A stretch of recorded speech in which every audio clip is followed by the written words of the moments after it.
Buenas tardes para todos. Nuestro reportaje del día de hoy se trata sobre el diagnóstico de enfermedades moleculares, ¿sí? Esto se hace para una materia de genética del programa de licenciatura en Ciencias Naturales y Educación Ambiental de la Universidad del Tolima. Mi grupo está conformado por Víctor Fula, David Hidalgo y quien les habla, Lady Johanna Melo.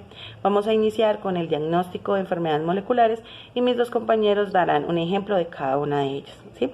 Entonces, empezando, un diagnóstico es lo que se realiza durante el procedimiento que queremos como investigar, hacer un barrido desde el principio hasta el final para mirar qué base de datos o qué información tenemos acerca de lo que está ocurriendo, ¿sí? Es un diagnóstico que tenemos que hacer para poder empezar a hacer una hipótesis del resultado que tendremos.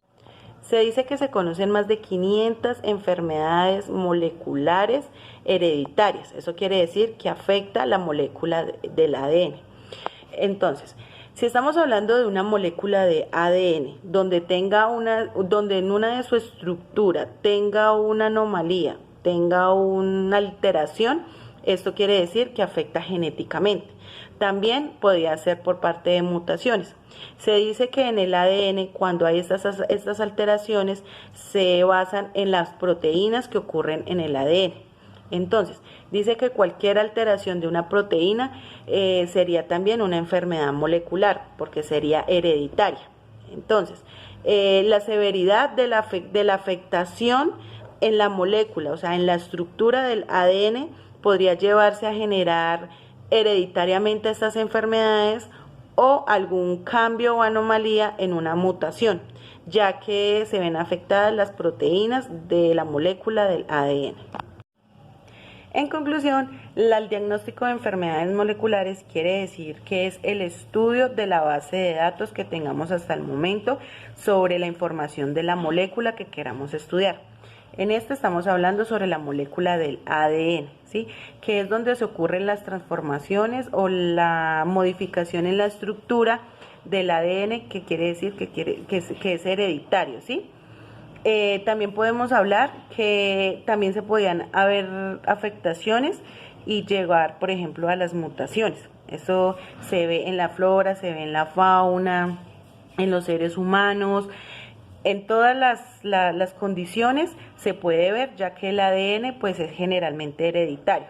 También podemos encontrar ahí las mutaciones. Estos se ven afectadas directamente las proteínas gracias a las enzimas. Entonces, dependiendo de la proteína que esté afectada, podemos decir qué tipo de enfermedad se está presentando. Entonces, para ello hacemos un diagnóstico para mirar qué enfermedad y qué molécula se está viendo afectada.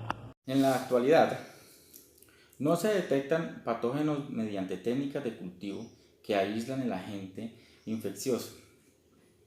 Se puede detectar la presencia del ADN del patógeno directamente del espécimen clínico.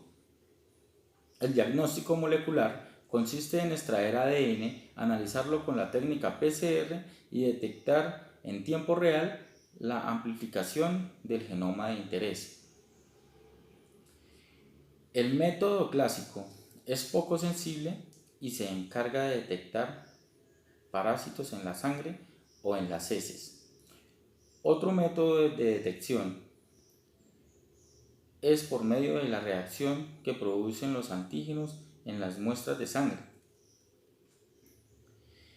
La técnica de reacción en cadena de la polimerasa permite detectar un número pequeño de bacterias en cultivos aislados de pacientes infectados. Teniendo en cuenta que el sistema inmune es el conjunto de células y moléculas responsables de la inmunidad, cuyo objetivo es proteger el organismo de agentes externos nocivos, existen dos tipos de inmunidad. La primera es la inmunidad innata. Es el conjunto de mecanismos que existen antes de la infección, responden rápidamente a infecciones repetidas, formando así la...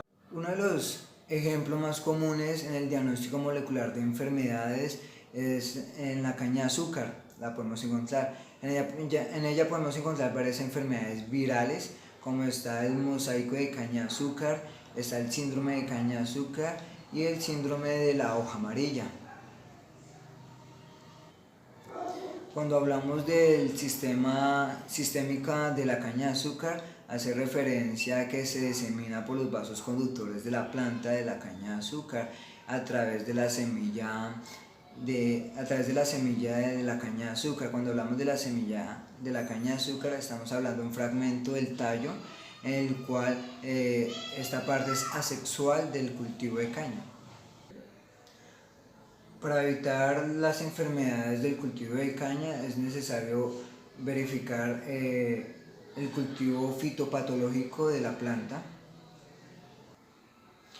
Para esto es necesario la recolección de muestras del cultivo de cañas con estas síndromes y utilizando la técnica PCR. Filiales de